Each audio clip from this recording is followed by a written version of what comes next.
folks, this 1931 Model A Ford Hot Rod was built, designed and built by my late friend Roy Caruthers from the famous Caruthers racing family.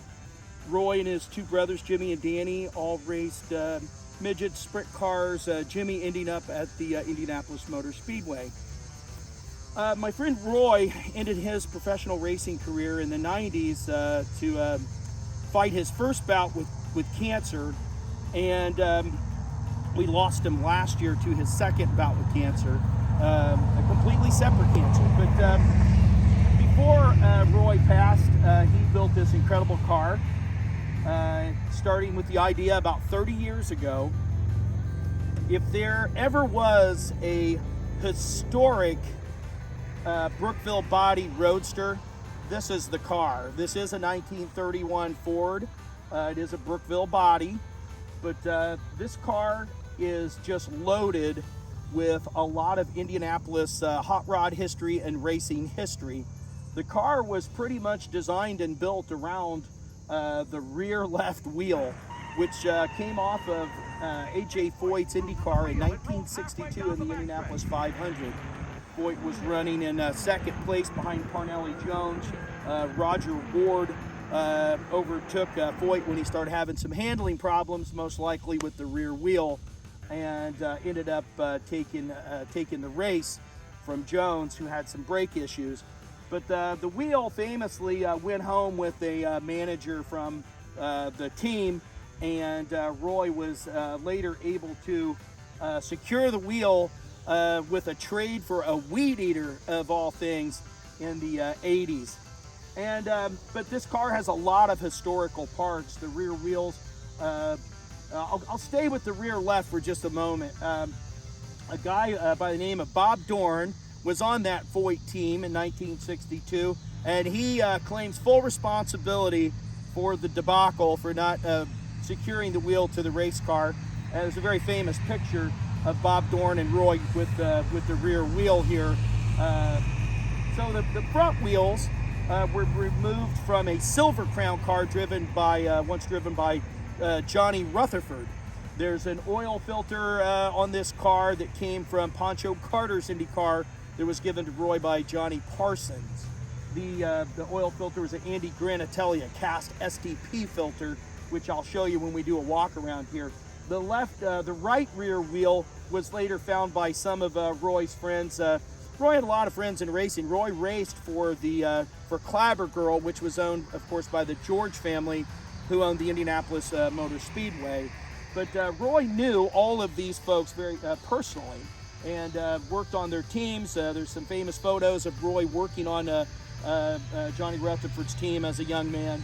But the engine in this car was built by Roy's stepdad, Johnny Caples, and Roy built this engine together. And John was an incredible flathead engine builder. You can look on YouTube for John Caples for his 1932 Ford, where he talks about building some of these engines. Caples was also, of course, the president of USAC, very famous driver himself, the Golden Greek, Johnny Caples. Roy's dad, Doug Caruthers, had a hot rod shop out in Anaheim, California back in the 40s, and was famously in the very first Hot Rod magazine, I believe in 1949. But a lot of just very famous parts on the car. The radiator was built by Steve Long, better known as Zoom, over on Gasoline Alley. A beautiful handcrafted brass and copper radiator. The interior was done by my friend Dave Martinez, incredible craftsman, just all around great craftsman and hot rodder. Did a fabulous job on the interior. It's got a Winters quick change rear end. It's a 4 1/4 stroke flathead. The heads and the intake came directly from Barney Navarro from the original castings to John Caples, with a handwritten invoice with some notes, I believe, about the pop-up pistons in the engine. The cam was ground specific to John Caples' specifications by Ed Winfield. Let's see here, the 5 on the car, this was painted on here by Roy's wife, Diane. And this is the famous 5 from a lot of Roy's racing cars. The CNC Special was actually a car that Doug Caruthers produced back in the 40s. It was a very, very famous car. It was a land speed racer, a flat track racer, ended up being a drag racer, a very, very famous car. This hood was actually built by my friend Denny Jameson of Automotive Hammer Art. Was built over on Gasoline Alley. Again, this is not a new build. This car was started about 30 years ago, and it really ramped up about 25 years ago when Roy was introducing me to a lot of my mentors on Gasoline Alley. But it's magneto powered. The magneto, I'm told, came from A.J. Watson. I actually took a lot of notes on this car when Roy was, before Roy passed last year. We sat and talked about the car. And so I know where a lot of the stuff came from, like I said, the front wheels and some of the knockoffs, some pieces that came from A.J. Watson, the very famous race car builder. But this interior is just beautiful. Let me get this tonneau cover off, and you can see it's really just a gorgeous interior that my friend Dave Martinez had done for Roy. Just a beautiful, beautiful interior. The dash is from a 51 DeSoto, and if I recall, it was actually, some of this was, there were some people in the car club. Roy was one of the early founding members of the Road Rockets hot rod club here in Indianapolis, and later involved in a club called the Exiles. But it's a beautiful interior. Dave did such a fantastic job on it. I did a little work on the floorboards way back decades ago, and but I think Tom Culbertson had a hand in helping with this dash, another famous local hot rodder. The trunk, it's an incredible. Here's something really neat about the oil filter. Let me show the oil filter here. This oil filter, Andy Granatelli, built these oil filters. They're cast aluminum. They've got the STP logo cast into them. It's a very rare piece, and very hard to find the paper filters for these from the period. But Roy was lucky enough to find a couple cases of them. Let me show you in the trunk. Very interesting. So, beautifully lined interior in the trunk here. But these are awesome. Here's one of the cases. There's actually a couple cases of these that'll last the lifetime of the car. But these are the real deal right here. Made in Connecticut, STP oil filters for that housing. And there's a couple cases. This is some notes that I took on the car that talk about some of the things I just mentioned. Scat rods, Ari's custom built pistons, and there were some spares involved as well. But like I said, the heads and the intake came directly from Barney Navarro to John Caples, and that's very interesting. This is a very cool photo. This was a press photo from the 1962 race. This is a press photo from the 1962 race where you can see the wheel, this left rear, which is pretty amazing. It was so nice to, I don't know if that'll zoom, if that'll get it. But it was so nice to have some of these little pieces to kind of go along with the story. But it's got a Winters quick change rear end. It's tranny powered by T5 transmission, which was recently rebuilt.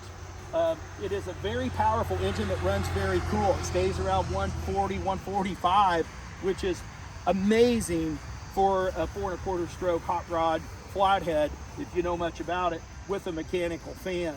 It drives beautifully. It's a wonderful car. The windshield was designed as Roy ran a stock windshield on this for a while. And there's actually a top and a stock windshield that goes with this car. But this windshield, Roy wanted me to build a windshield for it for years, and wanted a race style windshield. And of course, you've seen these sort of windscreens on a lot of those period track cars. And Roy ran the heck out of this on a lot of different tracks, from Jungle Park to really just all over the place, any track that they would let him on. And so I talked to him about building a windshield like this for many years, and unfortunately he wasn't around to see me finish it. But this is designed after a 50s Curtis racing car. And if you look at the Curtis street car, you'll see that the Curtis street car actually has a windshield that's very similar to this in design. Um, there's a lot. There's so many things on this. I'm probably going to forget to mention a few of them. There's a lot of very original parts on the car, of course. It is, title is a 1931 Model A Ford.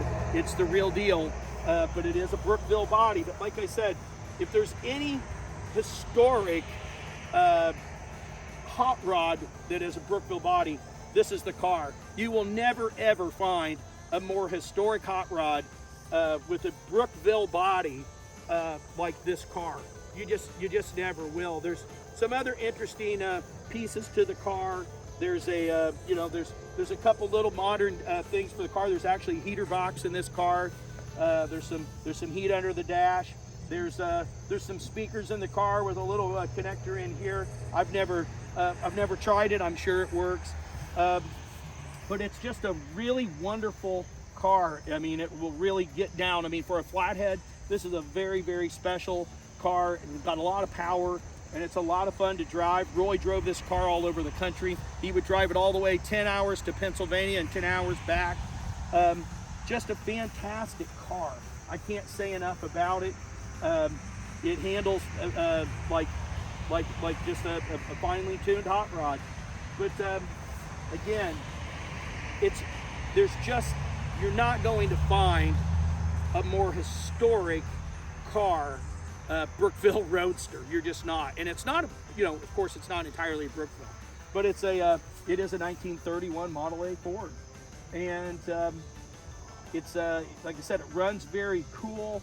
The oil pressure is amazing. The fuel pressure stays great in it. I just can't say enough about it. Again, A.J. Foyt, Johnny Rutherford, Johnny Parsons, A.J. Watson, John Caples, Pancho Carter. I mean, you really just can't get much more, much more history with a hot rod than that. So thanks for listening, folks, and I hope you enjoy this car.